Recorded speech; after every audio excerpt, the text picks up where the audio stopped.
Hello students, today we'll start with the new topic of your 12th biology, that is evolution. You know that this unit is the part of your genetic and evolution unit. So in this evolution unit, we will be learning how the evolution have take place, how the human mankind has been evolved. Not only human mankind, we'll discuss about how the other organisms have been evolved and how the life have came into the existence onto the life. Okay, so we'll start with the unit. As you can see in the background also, we have the human ka origin, or you can say human ka evolution over here, how the human have been evolved into the due course of the time. So we are going to start with something called as evolution, isn't it? And अगर आपको background का knowledge पता है तो आपको पता है कि evolution causes due to mutations. अभी ये mutations is not only कि किसी एक generation में mutation होगा तो evolve हो जाएगा. Obviously, these mutations have caused over the generations. These mutations have caused over the ये म्यूटेशन ओवर द जनरेशन हुआ. जब ये म्यूटेशन ओवर द जनरेशन हुआ, due to the mutations of the over the generations, when this mutations has been you can say accumulated, बहुत time तक mutations accumulate हुआ, तब जाकर के कहीं आपके पास क्या हुआ, इवोल्यूशन हुआ. तो ये इवोल्यूशन ऐसा नहीं कि एक दिन, दो दिन, तीन दिन में हो गया, या फिर एक जनरेशन, दो जनरेशन हो गया. ये इवोल्यूशन की बात जो होती है ओवर द जनरेशन होती है. लाखों करोड़ों साल के बाद हम आज यहाँ पे हैं, समझना ना. एंड हमने एक और चीज पढ़ी है कहीं जूनियर क्लासेस में कि इवोल्यूशन जो होता है, it do not have any peak. अगर हम बोलेंगे कि भैया चलो अभी ह्यूमन बीइंग यहां तक इवॉल्व हो गया, इसके आगे इवॉल्व नहीं होगा, ये बात भी गलत है. इसका कोई पीक है ही नहीं. ओके, अब हम बोलेंगे अच्छा हम ह्यूमन बीइंग, हमसे बड़ा कोई नहीं आएगा, हो सकता है कि इन फ्यूचर हमसे भी अच्छा कोई आ जाए. और जिस तरीके से टेक्नोलॉजी चेंज हो रही है, ऑब्वियसली जनरेशन चेंज तो होने वाली है. अभी एक और चीज, जैसे कि आप देखो इस इवोल्यूशन को we also call it as origin of the life, और you call it as the bioprocess. अगर आप देखोगे आपके दो diagrams, this is talking about the human का evolution, and if you see this GIF, this is saying about how your micro organism से हम किस तरीके का हाइड्रा का फॉर्म हुआ, फिर एक फिश का फॉर्म होगा, फिर उसके बाद this will come on to the land. Land के बाद किस तरीके से हम बाइपीडल बनेंगे, क्वाड्रुपीडल, बाइपीडल, और किस तरीके से ह्यूमन. सो कहीं ना कभी कुछ लोग बोलते हैं कि everything has been evolve from a single cell. हर एक चीज किससे इवॉल्व हुई है, एक सिंगल सेल से इवॉल्व हुई है. ओके, सिंगल सेल से सारी चीजें इवॉल्व हुई हैं. तो हम वही देखने वाले हैं कि how this evolution have take place. अब इवोल्यूशन को होते हुए किसी ने देखा नहीं, न मैं था, ना मेरे पापा थे, ना उनके दादा थे, ना उनके दादा थे, कोई था नहीं, न तुम थे.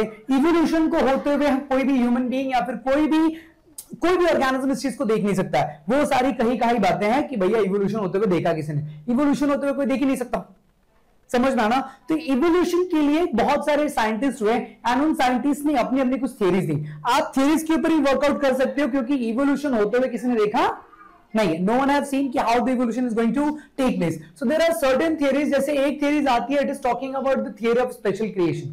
ओके, आपको याद है जैसे कि हिंदू माइथोलॉजी के अंदर एक टर्म आता है कि भगवान ब्रह्मा है, भगवान ब्रह्मा ने सब कुछ, he is the one who have created everything. ठीक है, तो उनके दो पुत्र हुए, मनु हुए, फिर उनकी शादी हुई किसी से, फिर उनसे बच्चे पैदा हुए. तो हम लोग बोलते हैं कि इंसान मनु की संतान है. ठीक है, आप अगर क्रिश्चियनिटी के अंदर जाओगे, they are talking about, Christians बात करते हैं कि एडम और ईव, वो एप्पल का खाने का. ठीक है, सो दे से दैट कि life has been originated from an special creation. सब बोलते हैं कि हम गॉड के क्रिएटेड हैं, बट गॉड है नहीं है, ये फिर अगर जाओगे तो एक अलग डिबेट का क्वेश्चन बन जाएगा. We are not going into that, but yeah people say that कि we all have an special creation, जिसके अंदर भगवान Brahma. Okay, and apart from that we have the discussion about Adam and Eve. Okay, जो आपकी book भी बात करती है. Apart from that we have the theory of spontaneous creation. Okay, ये ना कुछ साइंटिस्ट हुए, इन साइंटिस्ट ने हमें जीवन बनाने की रेसिपी दी, लाइफ फॉर्मेशन की रेसिपीज दी.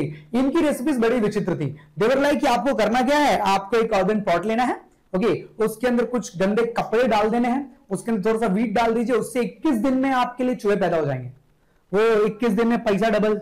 तो यहां पे 21 दिन में चूहे पैदा करने की रेसिपी देती. That is talking about something called the spontaneous generation. Okay, एक थ्योरी आई थी, थ्योरी ऑफ पेंस्पर्मिया. ये थ्योरी ऑफ पेंस्पर्मिया बात करती है कि भैया हम जो है ना, we have came from space.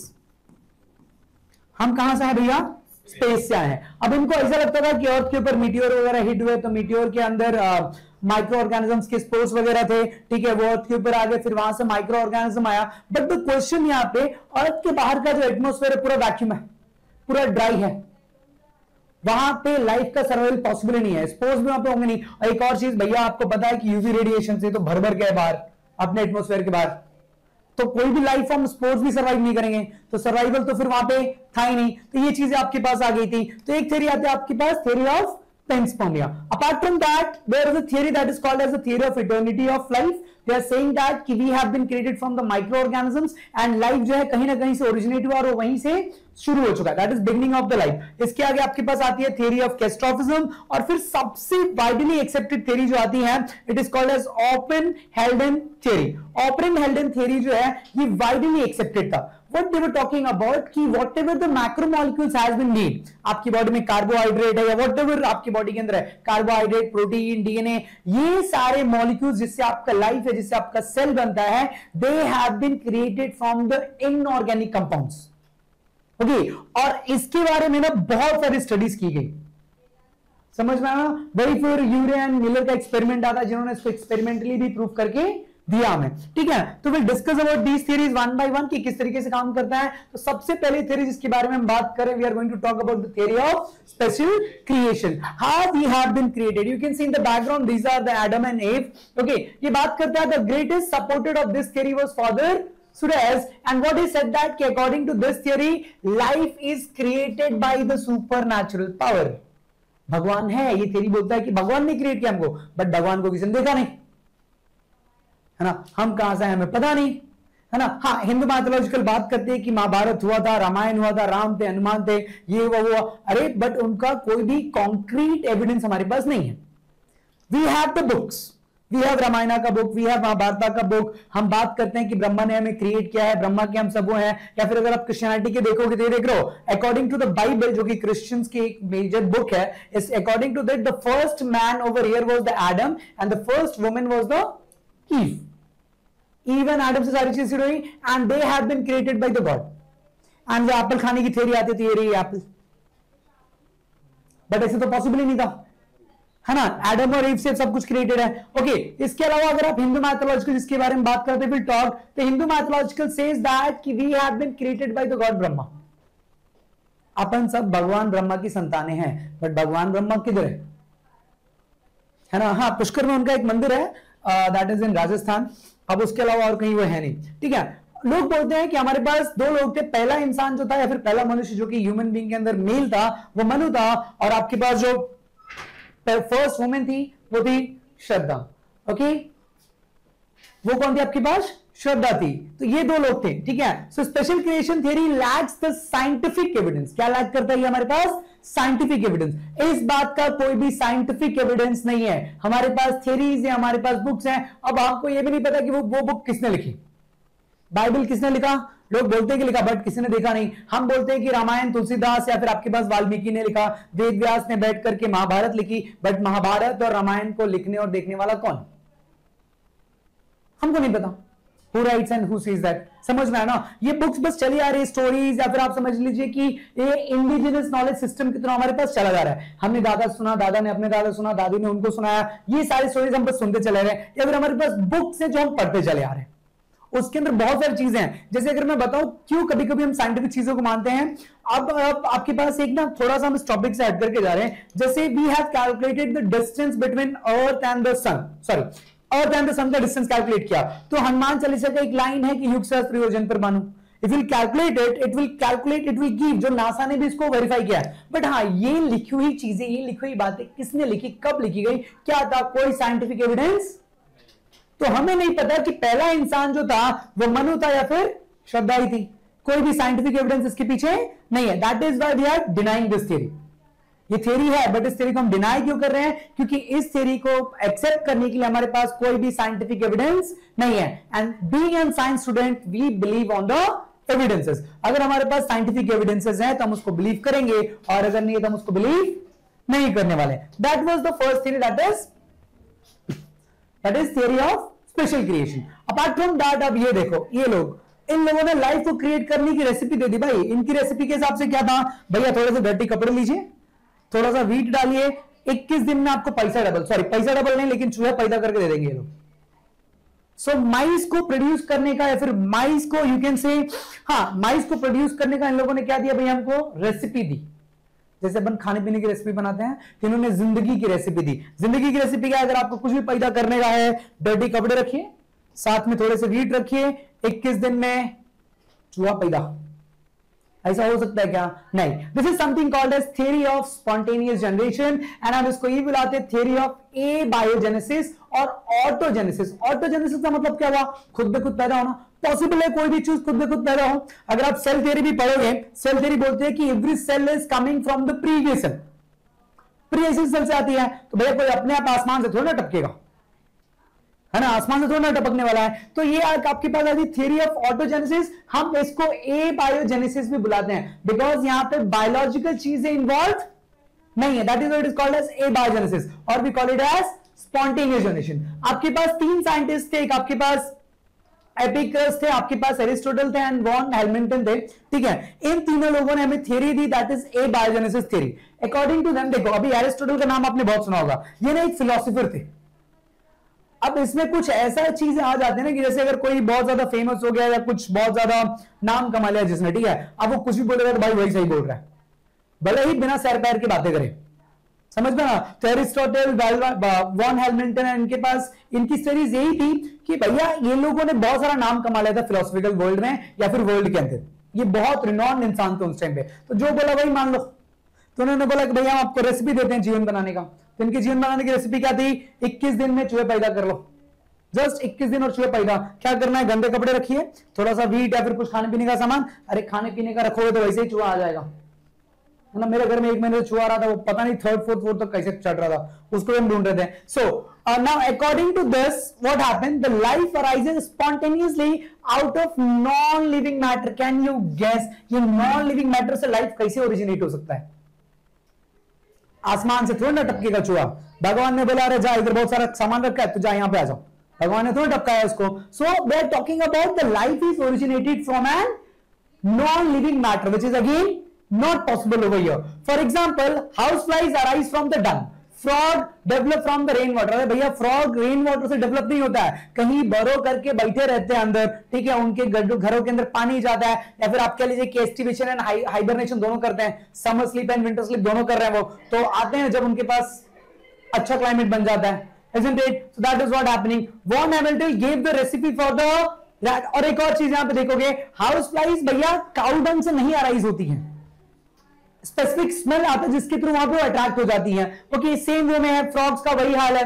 Okay, फिर वॉन हैमिल्टन ने गिव द रेसिपी जिसके बारे में हम बात कर रहे थे कि भैया with in 20 days rats are produced from wheat grains kept into the earthen pot along with the short drenched in the sweat। ये हमारा शर्ट जो आज पूरे दिन पसीने में भीगेगा, ठीक है, इस शर्ट को earthen pot या फिर कुछ अनाज वनाज डाल के बोलूंगा तो उसके ऊपर क्या पैदा हो जाएंगे? चूहे पैदा हो जाएंगे। मेरे शर्ट के अंदर से चूहे पैदा हो सकते हैं, जादू कर सकता है मेरा शर्ट, पता है क्या? सो ये इनकी थ्योरी थी। Obviously this theory is not going to be accepted.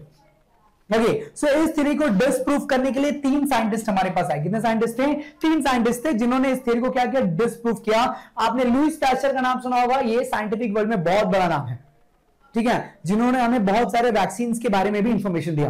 Okay, immunology के अंदर लुईस पैस्चर का बहुत बड़ा कंट्रीब्यूशन है। Okay, so 3 scientists are see. Now we have got the evidences against the spontaneous generation। भैया ये जो तुम रेसिपी बना करके देखो कि 21 दिन में चूहे पैदा कर देंगे, वो रेसिपी बिल्कुल की बिल्कुल गलत है। इस चीज को गलत प्रूफ करने के लिए 3 साइंटिस्ट एक साथ आए, मतलब अलग अलग ही काम कर रहे थे ये लोग, and they challenges this theory of spontaneous generation through an experimental process. किसके थ्रू इन्होंने चैलेंज किया? एक्सपेरिमेंट्स के थ्रू चैलेंज किया।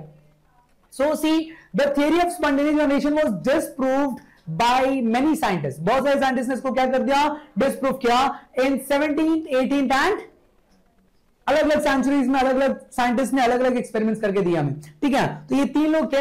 सब देखो, इनके हिसाब से आपको पता है कि तब तक हमने सेल थ्योरी ढूंढ ली थी, तो according to the cell theory हमको पता है कि they prove that the new organisms can be form from the pre existing ones only. अगर पहले से कोई सेल है तभी कोई नया सेल आएगा, अगर सेल नहीं है पहले का तो नया सेल नहीं आने वाला, ठीक है। Noted scientist over here for this, जिन्होंने इसको एक्सपेरिमेंटली चैलेंज किया तो वो थे आपके पास फ्रांसिस्को रेडी, ठीक है, लाजारो स्प्लेंजी, एंड आपके पास कौन थे? Lewis pasture. सो ये 3 साइंटिस्ट ने हमें प्रूव करके दिया कि आपका जो थ्योरी ऑफ स्पॉन्टेनियस जनरेशन है भैया, ये बिल्कुल गलत है। पॉसिबल ही नहीं है कि 21 दिन में आप चूहे पैदा कर लो। ठीक है। सो इन लोगों ने, ये जो 3 लोग थे आपके पास, फ्रांसिस्को रेडी, लाजारो एंड आपके पास लुइस पास्चर, अलग अलग टाइम पे, मतलब अलग अलग सेंचुरीज में इन्होंने प्रूव करके दिया सर ये जो आपके पास स्पॉन्टेनियस जनरेशन की थ्योरी के बारे में बात कर रही है हैमिल्टन एंड ऑल, ये सारी की सारी चीजें क्या है, गलत है, because life can not originate from a non living thing. ये एबायोजेनेसिस की थ्योरी देते हैं। नाउ इनके एक्सपेरिमेंट्स की वजह से वी गॉट टू नो कि life originate from an biogenetic thing. Okay, अगर बायोजेनेसिस होगा तभी होने वाला लाइफ ओरिजिनेट, अगर प्री एग्जिस्टिंग सेल है तभी होगा। अब इसको प्रूव करने के लिए सबसे पहला एक्सपेरिमेंट हमने पढ़ा रेडिस का एक्सपेरिमेंट। किसका एक्सपेरिमेंट? रेडिस ने क्या किया, he took a piece of flesh, उसने एक मीट का टुकड़ा लिया, ओके, एंड उसको बॉइल किया। You know that after boiling that meat का टुकड़ा और any kind of things you will kill all the cells, सारे के सेल्स मर जाएंगे। सो ही बॉइल्ड इट, उसके अंदर सेल्स ही नहीं मरेंगे, उसके अंदर अगर कुछ माइक्रो ऑर्गेनिज्म स्पोर्स वगैरह करेंगे वो भी मर जाएगा। तो उसने बॉइल किया, एक मीट का टुकड़ा लिया, उसको बॉइल कर दिया। बॉइल करने के बाद उसके 3 टुकड़े कर दिए। कितने टुकड़े किए उसने? 3 टुकड़े। अब उन 3 टुकड़ों को उसने 3 फ्लास्क में रखा। मीट लिया, मीट को बॉइल किया, उसके कितने टुकड़े किए हैं? 3 टुकड़े। 3 टुकड़ों को उसने 3 फ्लास्क में रखा। एक फ्लास्क को उसने अनकवर छोड़ दिया, ये अनकवर्ड है। एक फ्लास्क को उसने टाइटली कॉर्क से बंद कर दिया, टाइटली पैक्ड हो गया। एक जो आपके पास फ्लास्क था उसके ऊपर उसने ऐसा मैश बांधा। मैश, यू नो दैट कि उसके अंदर से स्मेल आ सकता है। हाँ, नेट जैसा कुछ तो भी बांधा उसने, तो नेट बांधा उसके ऊपर, तो आपके पास मैश जैसा चीज आएंगी। अब हुआ क्या, अब आप खुद इसको देख सकते हो, ये पढ़ने की जरूरत नहीं पड़ेगी आपको। जो अनकवर्ड वाला फ्लास्क था, ओके, उससे अच्छा खासा स्मेल वगैरह गया एंड इसके ऊपर आपकी हाउस फ्लाइज क्या हुई? विजिट की। अब आपको पता है कि house flies are the vectors of an number of diseases, क्योंकि इनके पैरों के अंदर स्पोर्स, ये बहुत गंदी गंदी जगह से आती हैं, तो इनके पैरों के अंदर स्पोर्स वगैरह, फिर बैक्टीरिया या फिर माइक्रो ऑर्गेनिजम्स अटैच हो जाते हैं। तो जिसके ऊपर डायरेक्ट विजिट हुई है, देखो यहां पे मगॉट्स का ग्रोथ हुआ है, मैगॉट्स ग्रोथ हुए हैं, यहां पे कीड़े छोटे छोटे जो आते हैं वो जो है, जिसके ऊपर पूरा का पूरा सील पैक्ड है, इनको पता नहीं चला कि इसके अंदर मीट रखा है। यहां पे एक भी मक्खी विजिट नहीं की। अब जिसको हमने नेट से वो किया था, फिर मेश जिसके हमने ब्लॉक किया था, उसके अंदर स्मेल तो बाहर आया, तो दे विजिटेड। तो देखो, बट स्टिल विजिट भी क्या, तो डायरेक्ट इसके ऊपर नहीं है, ये कहां है आपके पास? मेश के ऊपर है। अब इस चीज से आपको क्या पता चलता है?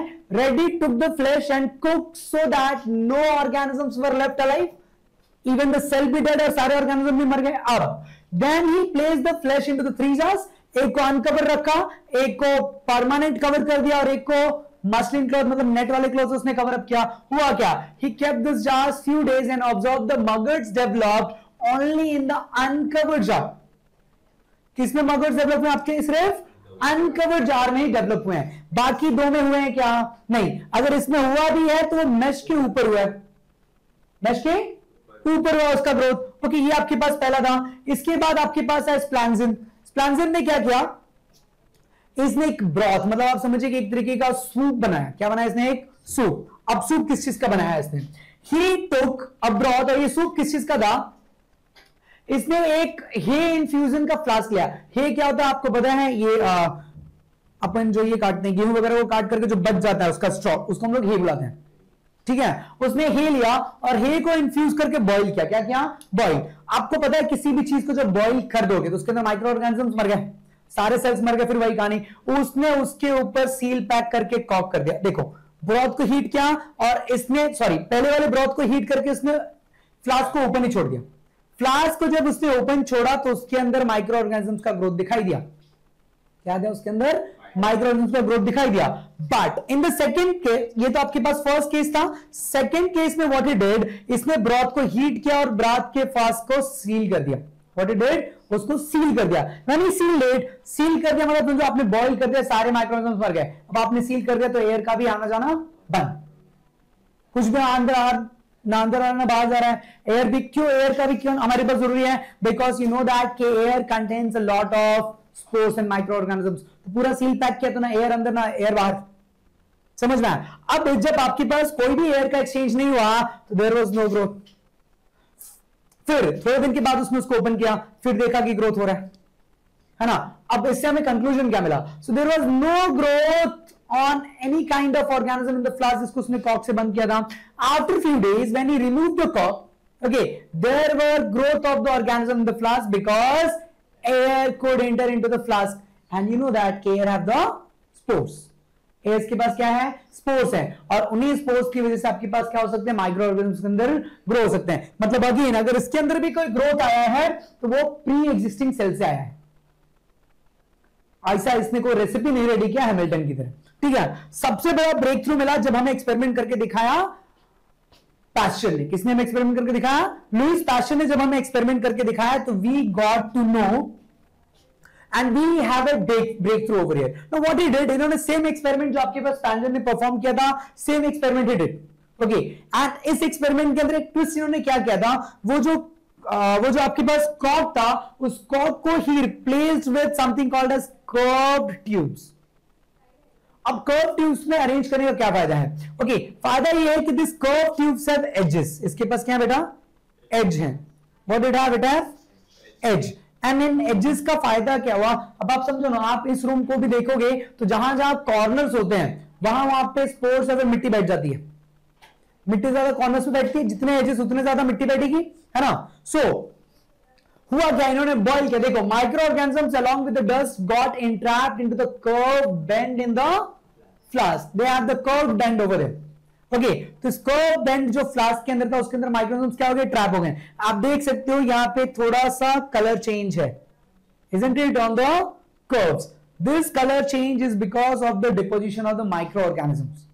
जब कर्व से एयर निकली तो वहां पे माइक्रो ऑर्गेनिजम्स क्या हो गए, इंट्रैप्ड हो गए, ठीक है। सो देन जब आपने नेक को कट कर दिया, जब इस कर्व वाले उसको निकाल दिया, ट्यूब को निकाल दिया, okay, air could enter into the chamber easily and again यहां पे आपको ग्रोथ दिख जाएगा, okay. So Pasteur finally disprove abiogenesis and he proved biogenesis. उसने क्या डिस्प्रूव किया, एबायोजेनेसिस, उसको डिसअप्रूव किया, एंड ही सेड दैट कि everything is originated from the pre existing cell. तो जिंदगी किसी रेसिपी से नहीं बनती है।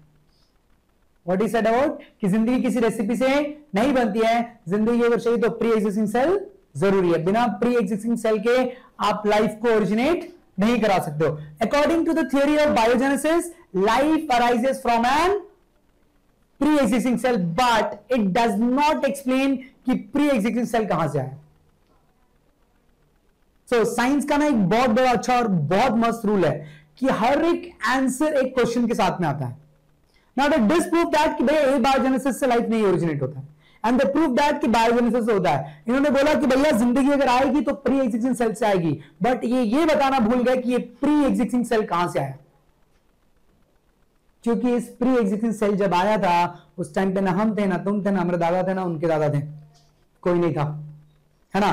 That is why we are working on the theories. ये भी पता नहीं ये था, हुआ था कि नहीं हुआ था, समझ में आना। So we are working on the theories. So his theories disprove your abiogenesis कि भैया आप ये चावल नहीं बना रहे हो कि दो ग्लास चावल डाला, 4 ग्लास पानी डाला, 2 सीटी लगाई, चावल रेडी, ऐसा नहीं हो सकता है, ठीक है। It is something like that कि प्री एग्जिस्टिंग सेल से ही चीजें आएंगी, लाइफ प्री एग्जिस्टिंग सेल से ही ओरिजिनेट होकर के आने वाला है। उसके बाद कुछ और महान लोग आए जिन्होंने हमें बोला कि भैया लीजिए हम आपको एक नई थ्योरी देते हैं जिसका नाम था पेंस्पर्मिया। क्या थ्योरी का नाम था, पेंस्पर्मिया। Now what is panspermia theory talk about?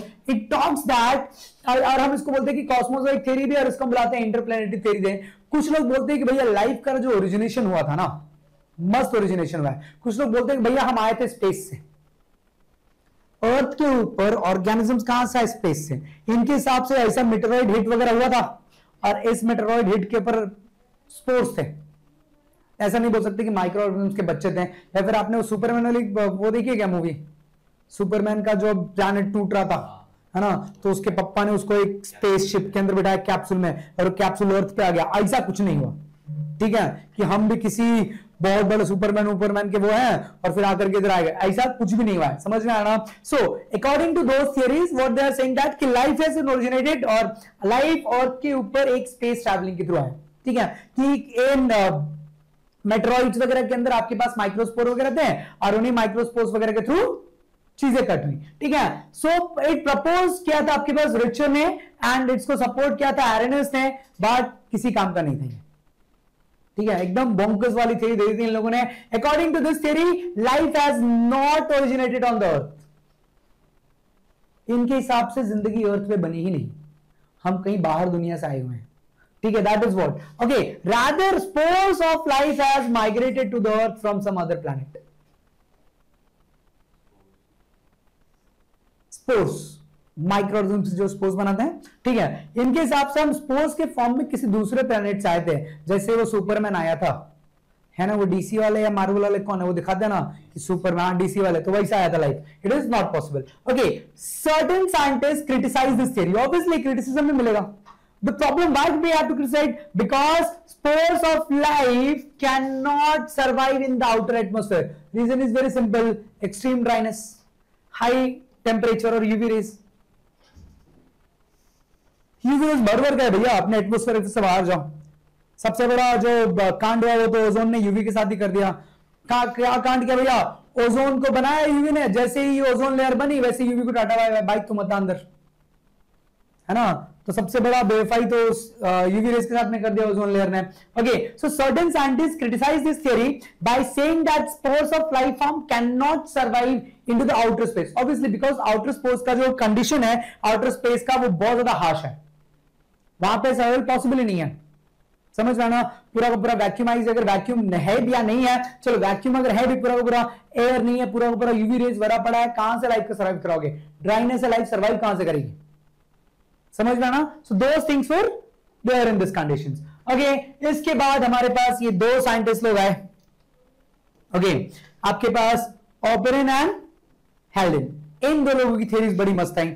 अब इन लोगों ने बोला कि भैया ठीक है, उसकी मुझ पे टिक हो गया, इसके लिए हाजिर हो गया तुम लोग. सो अब इन लोगों ने बोला कि भैया हम इतना लाइफ लाइफ लाइफ लाइफ कर रहे हैं, ठीक है, ये लाइफ जो ओरिजिनेट हुआ है ऑब्वियसली सेल्स है.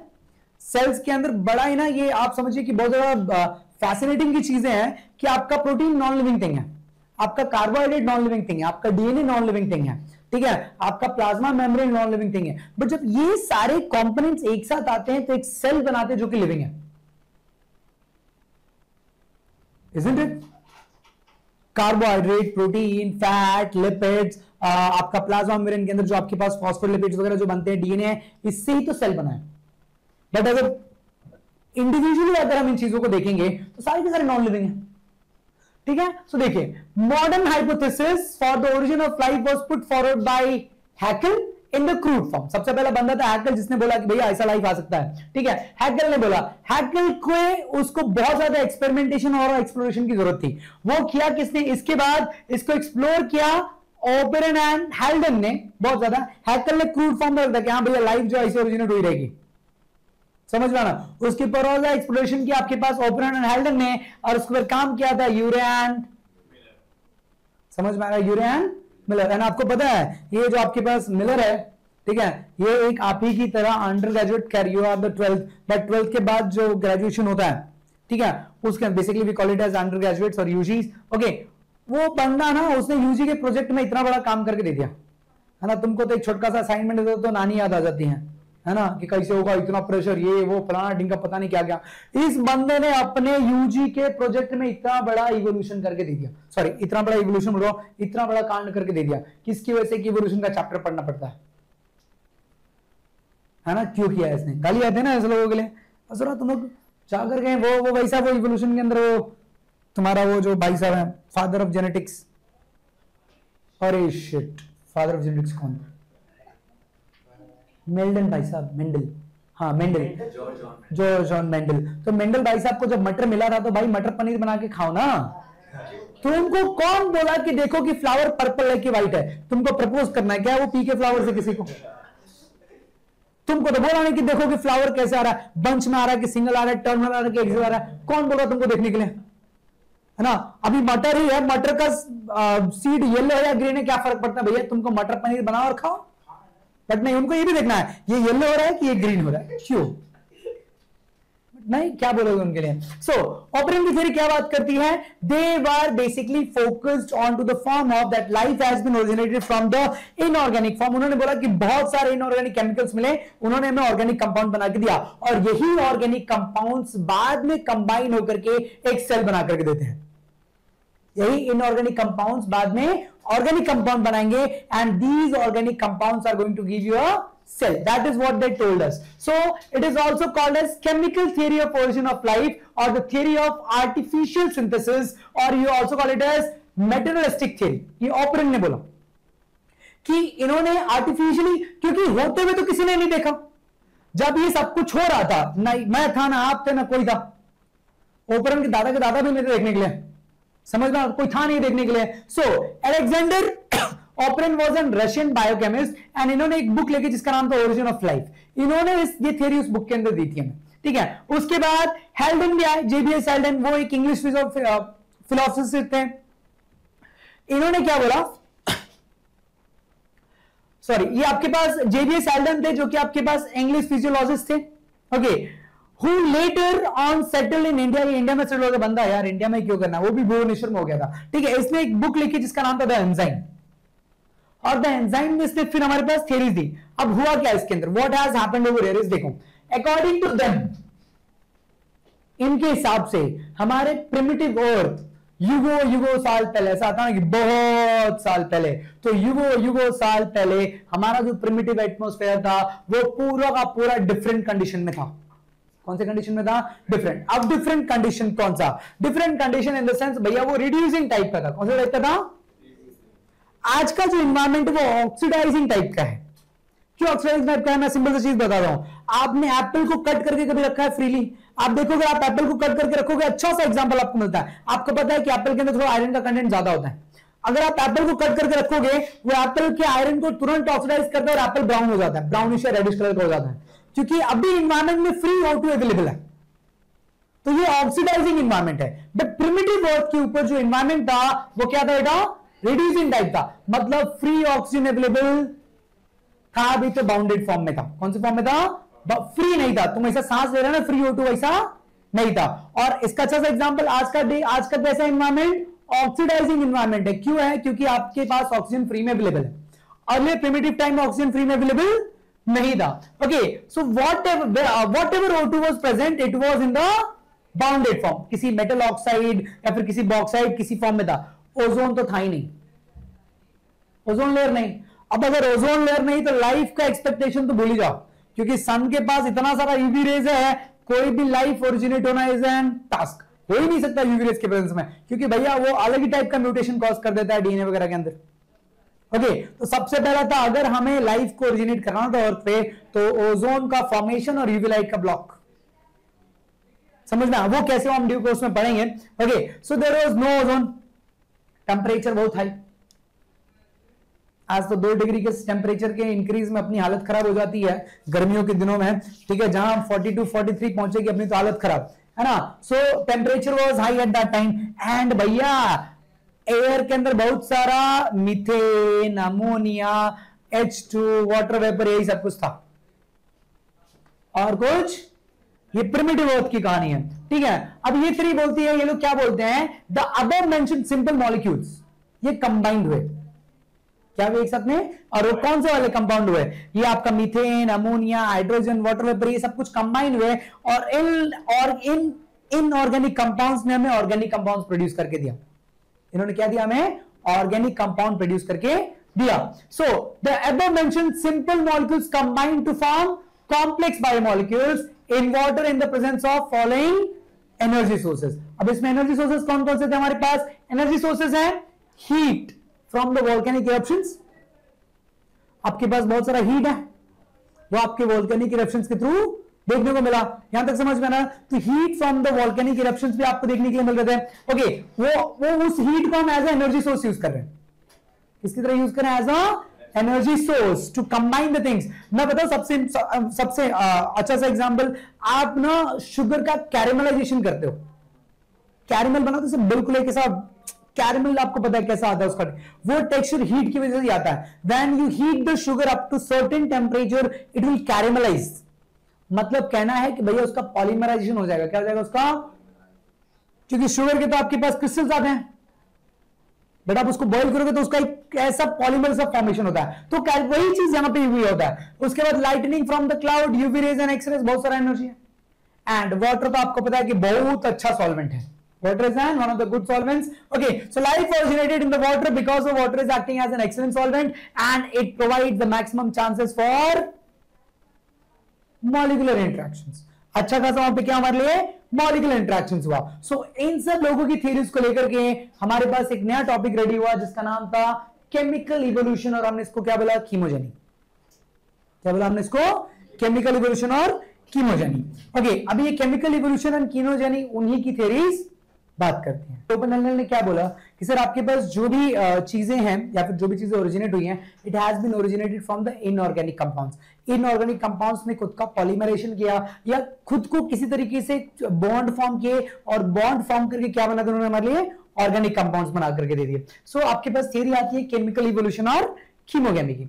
अब ये जो थ्योरीज है इसके कुछ स्टेप्स हैं। अभी ये स्टेप्स क्या बात करते हैं, सबसे पहले आपके पास आता है atomic phase. Obviously you know that the atom is the smallest matter which we have. Okay, so matter का जो smallest form है वो atom है। तो atom ने ग्रुप करोगे तो जब atom को ग्रुप करेंगे तो क्या बनेगा, will be having simple molecules। जैसे सिंपल से अगर मैं बताऊं, एक ऑक्सीजन का मॉलिक्यूल है, मॉलिक्यूल बनेगा, जस्ट एक ऑक्सीजन का एटम है। ऑक्सीजन के साथ में अगर आपने एक और ऑक्सीजन जोड़ा तो ये एटम का मॉलिक्यूल बना देगा, ऑक्सीजन का मॉलिक्यूल बन गया O2। अब अगर आप इसके साथ करोगे तो अगर आप इसके साथ में अगर आपने कार्बन और हाइड्रोजन कर दिया तो ये क्या बना देगा आपके पास, C6H12O6 बना दिया, ग्लूकोज बना देगा ये। उसके बाद आपके पास कॉम्प्लेक्स बनेंगे, ये बहुत सारे बनकर के आपके पास होता है कि सेलुलोज बना दे, क्या बना दे आपके लिए, सेलुलोज बना दे। तो होता क्या, एक आपके पास एटॉमिक फेज है, एटॉमिक फेज कंबाइंड होकर क्या देगा आपको, मॉलिक्यूल देगा। मॉलिक्यूल से आप कॉम्प्लेक्स मॉलिक्यूल्स बनाओगे, मतलब सिंपल ऑर्गेनिक मॉलिक्यूल्स बनाए, जैसे ग्लूकोज बन गया, ग्लूकोज का आपने कंबाइन किया तो क्या बनाया आपने, सेलुलोज बनाया। ओके, तो ये इवोल्यूशन के अंदर भी हुआ रहेगा, किससे आपके simple inorganic molecules like hydrogen, nitrogen, phosphorus, sulphur, इन सब लोगों ने मिलकर के एक मॉलिक्यूल्स बनाए होंगे। मॉलिक्यूल्स ने मिलकर के आपके पास सिंपल ऑर्गेनिक मॉलिक्यूल्स हैं और उसके बाद आपके पास फॉर्मेशन ऑफ ऑर्गेनिक कंपाउंड्स में, कॉम्प्लेक्स ऑर्गेनिक कंपाउंड्स में। Will see this step one by one. तो सबसे पहले एटम था, फिर आपके पास उसने क्या फॉर्म किया, simple molecules, then you have the formation of organic matter, then you have the formation of complex organic matter, and we'll see then कि how this thing is happening one by one। तो the atomic phase, atomic phase मतलब कहने का मतलब ये है कि भैया पहले अर्थ के ऊपर कुछ था ही नहीं, सब कुछ इनऑर्गेनिक फॉर्म के अंदर था, सब कुछ क्या था आपके पास, इनऑर्गेनिक फॉर्म के अंदर था। So the early earth had enormous atoms, like आपके पास बहुत सारा हाइड्रोजन, बहुत सारा ऑक्सीजन, बहुत सारा कार्बन था। You have enormous about of these things. Okay, उसके अलावा nitrogen, sulphur, phosphorus, these things were present in abundant, atom form में थे, सिंगल मॉलिक्यूल्स के, मॉलिक्यूल्स नहीं, सिंगल एटम के फॉर्म में ये लोग थे, ठीक है। एंड यू नो दैट कि all of these compounds, hydrogen, oxygen, carbon, phosphorus, sulphur, nitrogen, they are the essential one which are going to form your protoplasm. मतलब सेल वॉल रहेगा तो साइटोप्लाज्म। तो आपके साइटोप्लाज्म के फॉर्मेशन के लिए जितने भी कंपाउंड्स हैं, दीज कंपाउंड्स आर एसेंशियल, इनके बिना फॉर्मेशन पॉसिबल नहीं है। Okay, so these are essential for the formation of protoplasm. ये किसके लिए एसेंशियल है, आपके प्रोटोप्लाज्म के फॉर्मेशन के लिए बहुत ज्यादा एसेंशियल है। क्या क्या आपको पता है, अगर आज भी देखोगे, अगर मैं सिंपल सा ग्लूकोज बोलूं, अगर मैं सिंपल सा ग्लूकोज बोलूं तो ग्लूकोज किससे बना है, C6H12O6, कार्बन, हाइड्रोजन, ऑक्सीजन। अगर मैं बोलूं कि भैया डीएनए, क्या बनाना है आपको, डीएनए बनाना है। डीएनए में आपके पास कौन कौन सी चीजें आती हैं, आपको पता है कि फॉस्फेट है,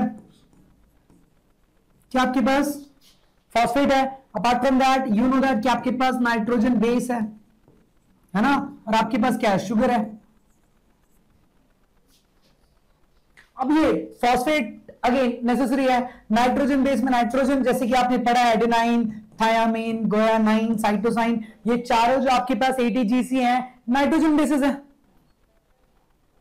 कोई 9 मेंबर रिंग है, कोई 3 मेंबर रिंग है, purines and pyrimidines. Okay, apart from that sugar. तो ये जितने भी चीजें हैं, अगर आप अमीनो एसिड्स की बात करते हो तो सल्फर कंटेनिंग अमीनो एसिड्स होते हैं, है ना, फॉस्फेट, लिपिड्स, इन सब के अंदर आपके पास सल्फर का रिक्वायरमेंट्स होता है, isn't it? So अगर आप देखोगे ये जितने भी मॉलिक्यूल्स बन रहे हैं, they are going to be made up of carbon, nitrogen, oxygen, nitrogen, phosphorus and sulphur. Okay, and earlier ये जो चीजें एसेंशियल थी, they were present into the atmosphere, जो आपके प्रोटोप्लाज्म या फिर एक सेल को बनाने में इंपॉर्टेंट रोल प्ले कर सकती थी। Okay, that was the thing. Apart from that in सब चीजों को मिला, जैसे कि मैंने आपको बताया कि गुरुजी ऑक्सीजन था, एटम, इस ऑक्सीजन के साथ में मैंने एक और ऑक्सीजन ऐड कर दिया, क्या बन गया, O2 का मॉलिक्यूल बन गया। Now this atom have converted to a molecule. Now क्या बन गया ये आपके लिए, मॉलिक्यूल का फॉर्मेशन ले लिया इसने। ठीक है, सिंगल ज्यादा एटम, जब ये एटम्स एक साथ कंबाइंड हुए, ऐसा नहीं कि सेम एटम भी, अलग अलग एटम्स भी हो सकते हैं, जैसे H2O है ना, एक ऑक्सीजन के साथ में आप ऐसा जोड़ते हो कि दो हाइड्रोजन मॉलिक्यूल्स बने, और ये क्या बन गया आपके लिए, वाटर बन गया, है ना। So free atoms combine to form the simple molecule such as hydrogen का molecule nitrogen, water, water vapour, methane, फिर आपके पास अमोनिया, कार्बन डाइऑक्साइड, ये सारी चीजें बनी, है ना। और सर इन सब चीजों को कंबाइन करके हम बनाते हैं मोर कॉम्प्लेक्स चीजें। जैसे आप ग्लूकोज का फॉर्मेशन देखते हो, आपने फोटोसिंथेसिस में पढ़ा कि ग्लूकोज कैसे बनता है, ग्लूकोज बनता है गुरुजी, आप ले लीजिए 6CO2 प्लस 12H2O। क्या है, सिंपल चीजें हुई, सिंपल कंपाउंड्स ने बना करके आपको क्या दिया, इन the presence of sunlight and chlorophyll, जो डेफिनेशन पढ़ते हो उसमें से तुमको मिला क्या, ये चीजें, you got C6H12O6. Okay, the C6H12O6 is nothing but what it is, glucose. ये क्या बना, वो ग्लूकोज बना। सिंपल समझाने की कोशिश कर रहे हैं सर जी, एटम था ऑक्सीजन, ऑक्सीजन के एटम में दो एटम मिले, क्या बना, उसने ऑक्सीजन मॉलिक्यूल बना दिया, डिफरेंट डिफरेंट मॉलिक्यूल्स ने फॉर्म किया, आपके पास मॉलिक्यूल्स हैं, जब मॉलिक्यूल्स को एक साथ कंबाइन करोगे तो आपके पास सिंपल ऑर्गेनिक मैटर बनेगा, ग्लूकोज। फोटोसिंथेसिस का डेफिनेशन पता नहीं 7वीं 8वीं क्लास से पढ़ते चले आ रहे हैं, है ना, that carbon dioxide and water in the presence of sunlight and chlorophyll, chlorophyll के प्रेजेंस में क्लोरोप्लास्ट के अंदर आपको ग्लूकोज बना देता है। ग्लूकोज किससे बना है, कुछ नहीं, कार्बन डाइऑक्साइड और वाटर मॉलिक्यूल तो बनते हैं। Okay, so hydrogen atoms are most numerous and most reactive. जो आपके पास प्रिमिटिव अर्थ था, उसके ऊपर जो आपके पास हाइड्रोजन का एटम था, ये बहुत ज्यादा था, बहुत ज्यादा रिएक्टिव भी। आपको पता है कि हाइड्रोजन बॉम्ब भी बना, हाइड्रोजन बॉम्ब याद है, वो एक मूवी आई थी ओपनहाइमर करके, है ना, जिसको वो कौन सा प्राइज दिया, ऑस्कर भी दे दिया उसको, है ना। सो उस बंदे ने बनाने के बाद बोला कि मैंने बहुत बड़ा मिस्टेक कर दिया, है ना, अलग डिप्रेशन में निकल गया था वो। ठीक है, ये सब कुछ नहीं करना चाहिए, बट कर दिया तो कर दिया। हाँ, सो देखिए, हाइड्रोजन जो था ये सबसे ज्यादा था इन्वायरमेंट के अंदर, and it was most reactive also, it was most reactive. So what happened over here is hydrogen atoms were most numerous and it was most reactive in the primitive atmosphere. So the first hydrogen atom combined with all the oxygen atoms. जितना भी oxygen था उसके साथ में सारा का सारा hydrogen combine हो गया। और जब हाइड्रोजन, और अब आपको पता भैया कि जब हाइड्रोजन और ऑक्सीजन मिलेगा, है ना, दो हाइड्रोजन के मॉलिक्यूल, एक ऑक्सीजन का मॉलिक्यूल आपको क्या बना के देगा भैया, पानी, है ना। पानी को आपको पता है एलेक्सर ऑफ लाइफ भी बुलाते हैं, अमृत। Water is also known as elixir of life. It is one of the best solvent on the earth. मतलब इसके अलावा और कोई यूनिवर्सल सॉल्वेंट है, कुछ भी कुछ जाता है पानी के अंदर। ठीक है, छोड़ दीजिए, वो बाद में देखेंगे। सो hydrogen atoms were kept, were most numerous, most reactive in the primitive atmosphere. Apart from that, this first hydrogen got combined with the oxygen and क्या बना दिया इसने, water and living no free oxygen. याद है मैंने बोला था कि प्रिमिटिव जो आपके पास एटमॉस्फेयर था वो कैसा था, रिड्यूसिंग टाइप था, ऑक्सीडाइजिंग नहीं था। कहां है, कहां कि जो भी हाइड्रोजन था उसने ऑक्सीजन के साथ में रिएक्ट कर लिया, ऑक्सीजन एनवायरमेंट में ही नहीं, तो एनवायरमेंट क्या हो गया इसकी वजह से, रिड्यूसिंग हो गया। आज का एनवायरमेंट कैसा है, ऑक्सीडाइजिंग, फ्री ऑक्सीजन है एनवायरमेंट में। बट हाइड्रोजन ने किसके साथ रिएक्ट कर लिया, जितना भी ऑक्सीजन था सारा ऑक्सीजन से रिएक्ट करके कोई भी ऑक्सीजन एनवायरमेंट में छोड़ा ही नहीं। अब जब उसका ऑक्सीजन के साथ में मेल मिलाप हो गया, ठीक है, ऑक्सीजन के साथ में मॉलिक्यूल बना लेने के बाद अब बचा हुआ हाइड्रोजन, क्योंकि सबसे ज्यादा था ना, तो बचा हुआ हाइड्रोजन फॉर्म हुआ, देखो hydrogen also combined with the nitrogen, nitrogen के साथ इसने क्या बना दिया, अमोनिया बना दिया। ठीक है, तो पहले इसने सारे के सारे ऑक्सीजन के साथ मेल मिलाप किया, जब ऑक्सीजन नहीं बचा तो किसके साथ चला गया, नाइट्रोजन के साथ, और क्या बनाया उसने, अमोनिया। ना 10 प्रिमिटिव एटमॉस्फेयर जो हम बात कर रहे थे, किसकी वजह से प्रिमिटिव एटमॉस्फेयर क्या हो गया था भैया, रिड्यूसिंग हो गया था, isn't it? Which means it do not have free like today. Today we have, which means we have, पहले हमारे पास फ्री ऑक्सीजन नहीं था, बट आज है। Okay, so water and ammonia were most probably the first molecules in the primitive atmosphere. Primitive earth पे सबसे पहले कौन से दो मॉलिक्यूल्स आए होंगे, वाटर एंड अमोनिया। भैया ये देखने के लिए हम नहीं थे, just working on the theories. जो ओपन एंड एल्डन बोल करके गए थे, हम उनकी थ्योरीज के ऊपर वर्कआउट किए और हमें ये चीज मिला कि ठीक है, हाइड्रोजन सबसे ज्यादा था, उसने सबसे पहले ऑक्सीजन के साथ में रिएक्ट किया और पूरे ब्रह्मांड तो नहीं, पूरे अर्थ के ऊपर पानी पानी कर दिया उसने। समझ में आया? उसके बाद जो बचा खुचा था वो किसके साथ रिएक्ट कर गया? नाइट्रोजन के साथ रिएक्ट कर गया। ओके, सो अब उसके बाद जब ये सब कुछ है, जैसे मैंने आपको वहां पे अभी भी बताया कि ऑक्सीजन प्लस ऑक्सीजन ने बनाया O2, फिर इसके साथ में हाइड्रोजन ने रिएक्ट किया, आपको बनाया H2O प्लस CO2, है ना, इससे दिया आपको C6H12O6।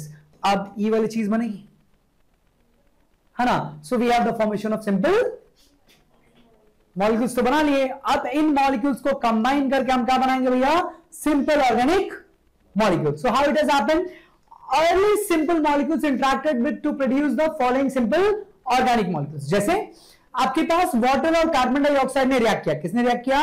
वाटर और कार्बन डाइऑक्साइड ने रिएक्ट किया and they form the sugars. What they form? Sugars. They form the sugar like ribose, deoxyribose and glucose, है ना। आपको पता है ribose is in the DNA, sorry ribose is into the RNA. ये कहां आपके आरएनए में है भैया? लिख दे। अरे हाँ, ये कहां आपके पास? आरएनए में है। ये आपके पास कहां मिलेगा? आपके डीएनए में मिलेगा। और ग्लूकोज तो भैया एनर्जी है, इसके बिना तो अपना का चलना भी मुश्किल है ना। सो नाइट्रोजनस बेसिस बनाए इन लोगों ने, उसके बाद purines and pyrimidines. Okay, amino acids का formation, glycerol and fatty acids का formation, which means these compounds have been combined together to form these complex और you can say simple organic molecules. जब ये सिंपल ऑर्गेनिक मॉलिक्यूल्स बने, उसके बाद ये फिर से कंबाइंड हुए to give you the polymer of these, जैसे डीएनए का फॉर्मेशन, है ना। डीएनए का फॉर्मेशन अगर आप देखोगे, ये आपके पास जो नाइट्रोजनस बेसिस थे, प्यूरिन्स एंड पिरिमिडीन्स, जैसे कि आपको पता है ATGC। ये जो ATGC है, इन लोगों ने पॉलीमराइजेशन करके डीएनए बनाया, या फिर AUGC ने पॉलीमराइजेशन करके आरएनए बनाया। अमीनो एसिड्स का पॉलीमराइजेशन करके तो आपको क्या मिलेगा भैया? प्रोटीन मिलेगा, है ना। ग्लूकोज, सिंपल सुगर्स का पॉलीमराइजेशन करोगे तो आपको स्टार्च मिलेगा, सेलुलोज मिलेगा और भी उसके फॉर्म्स मिलेंगे, है ना। स्टार्च, सेलुलोज जो हम कंज्यूम करते हैं। ओके, ग्लिसरॉल और फैटी एसिड्स को कंप्लीट करोगे तो आपको लिपिड्स मिलने वाले हैं। क्या मिलेंगे आपको? लिपिड्स मिलेंगे, लिपिड्स, फैट्स, ऑयल्स, ये सब कुछ अपने को मिलेंगे, है ना। तो इन सिंपल कंपाउंड्स ने पॉलीमराइजेशन किया।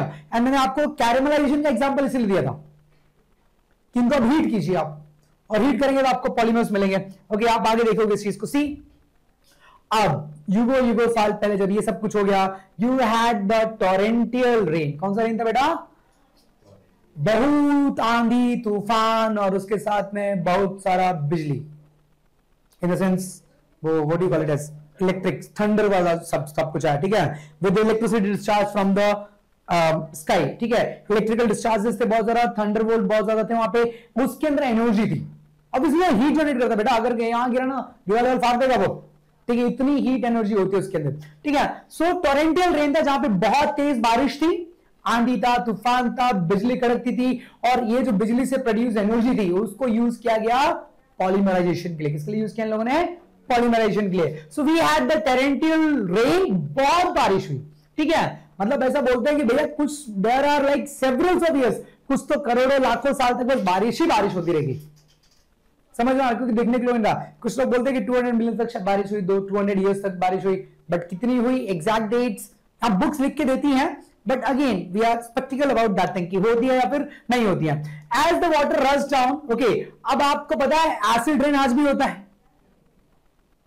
एसिड रेन आपको पता है आपके एनवायरमेंट में ऐसे लोग बोलते हैं कि पहली बारिश में नहीं नहाने का, है ना, वरना पहली बारिश में छमछम करने जाओगे तो स्किन कैंसर भी छमछम करता हुआ आएगा तुमको, है ना। पहली बारिश में, क्योंकि भैया पूरे मतलब 6-7 मंथ तक सारा का सारा एटमॉस्फेयर में यू कैन से डिफरेंट केमिकल्स, डिफरेंट गैसेस होते हैं। सो फर्स्ट रेन आती है तो सब कुछ मिक्स करके लेके आती है। तो कुछ ऐसा ही हुआ उस टाइम पे भी कि सब तो गैसेस फॉर्म में था।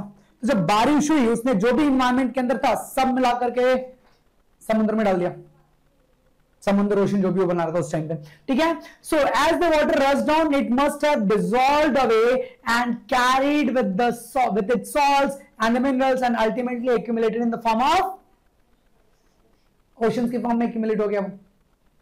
अब अपन बना रहे एक सूप, क्या बना रहे इधर अपन?